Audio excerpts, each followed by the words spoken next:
Hey everybody, grimgreen.com back here today. Thank you so much for joining me again. I had a news item that I really wanted to touch on outside of the vlog just because it's been gaining so much traction and so much mainstream media attention. And what we're going to be talking about today is wet lung. So the story goes like this. A mildly asthmatic 18-year-old restaurant hostess in Pennsylvania went to the hospital with symptoms that included coughing, chest pain, shortness of breath. The doctors had put her on antibiotics, but her condition didn't get any better, and she developed a type of lung inflammation called hypersensitivity pneumonitis, which I had to do some Google foo on. Turns out it's an allergy. It's a hypersensitivity to organic dusts. Rural Pennsylvania.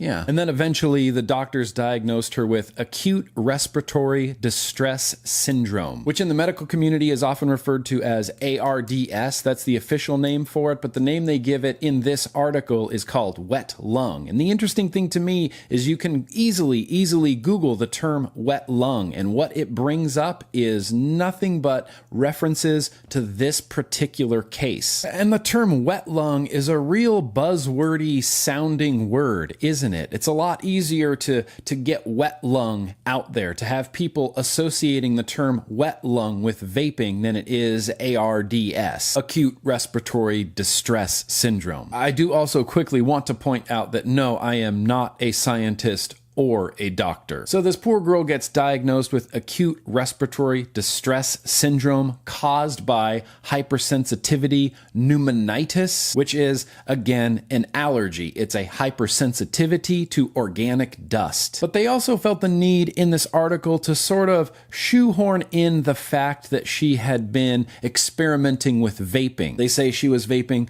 3 weeks prior to this incident, and the last time she had vaped was 2 or 3 days before she was admitted to the hospital. And another doctor, Dr. Len Horowitz, a pulmonary specialist at Lenox Hill Hospital in New York City, who was not directly involved with this patient at all, had to say, chemicals such as glycerin or propylene glycol have been questioned for some time as to their safety and may have played a role here. And now what I find most fascinating about that statement is propylene glycol has been used for years and years and years and years and years and years, not just as a GRAS, generally recognized as safe food additive, but also in an aerosolized form. Every concert or show or stage production that anyone has ever been to where they utilize stage fog, everyone in that auditorium is breathing in propylene glycol. And remember that this all started with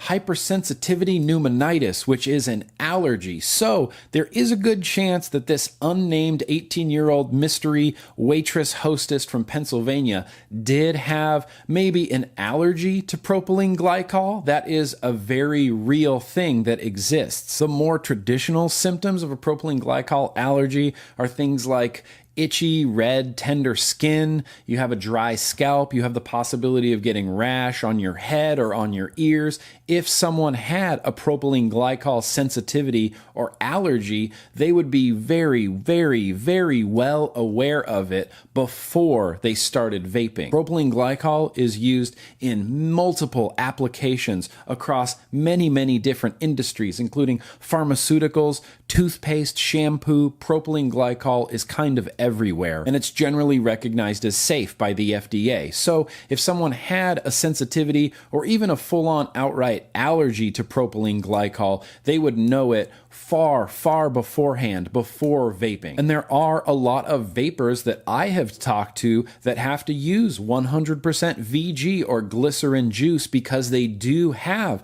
that PG sort of sensitivity. And the authors do say in this article that this is the first case of its kind of anything like this resulting from an e-cigarette use. So I have to kind of wonder, are we just going to go with Occam's razor here, where the simplest solution might be the correct one? Doctors blaming vaping for this poor girl's condition without backing up anything they're saying with any sort of evidence or research or references or links to studies or anything is just, to me, in my opinion, incredibly irresponsible and incredibly misrepresenting the truth of what's actually going on here. I don't feel like in the same breath a doctor should be able to say, well, we don't know the long-term side effects of vaping. Vaping hasn't been studied. We haven't studied the long-term vaping side effects, but this is definitely because of vaping. We might not know the long-term effects of it, but we know for sure in this case it's absolutely because of vaping. And all this article did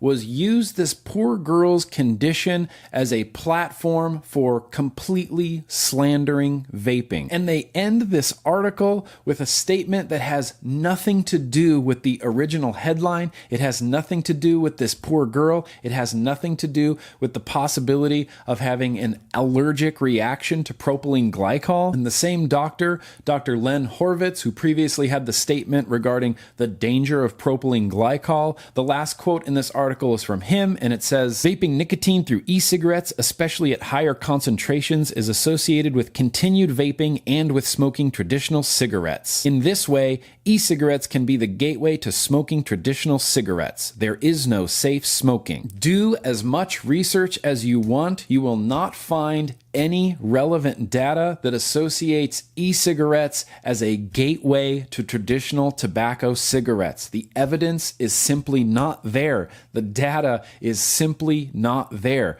Vaping is not a gateway to traditional tobacco cigarette smoking. There are millions, and I'm not exaggerating, there are millions and millions of people that have stopped using tobacco because of vaping. Smoking rates right now are at an all-time low, and the United Kingdom is wholeheartedly embracing vaping as a form of tobacco harm reduction. And as much as we want to focus on this one instance in Pennsylvania, this one girl who developed this mysterious wet lung through hypersensitivity pneumonitis, which again is an allergy to organic dust. As much as the media wants to focus on that, let's focus on something else. Let's focus on the fact that millions of people have used vaping to stop traditional tobacco cigarettes, and that traditional tobacco cigarettes, when used properly,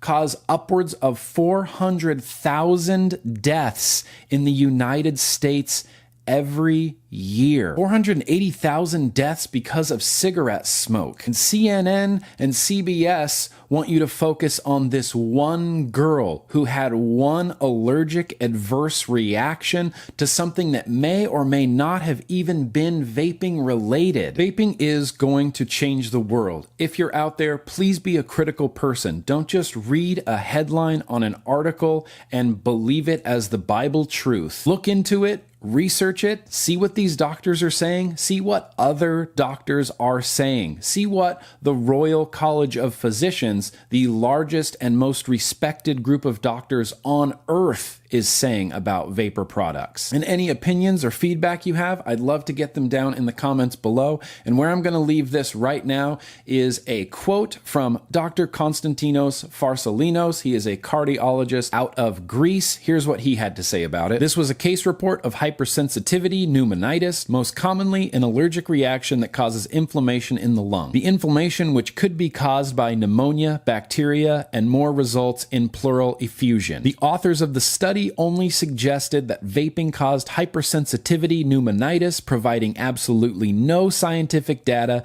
to back this theory, except mentioning that the girl vaped. The use of the term wet lung is a deliberate attack on vaping and an attempt to fearmonger and spread misinformation, once again forcing smokers away from using this product to quit smoking. In every anti-vaping article I have ever read or ever run across, I always think it's so ironic that they're focusing on this one instance, and the instances of injury or disease from vaping are so far and few between that they get focused on like a laser beam the whole time ignoring the fact that cigarettes are still legal to purchase across the United States because of that nice tax money, and are responsible for over 400,000 deaths every year. We are getting attacked left and right, up and down, top to bottom, from the news media,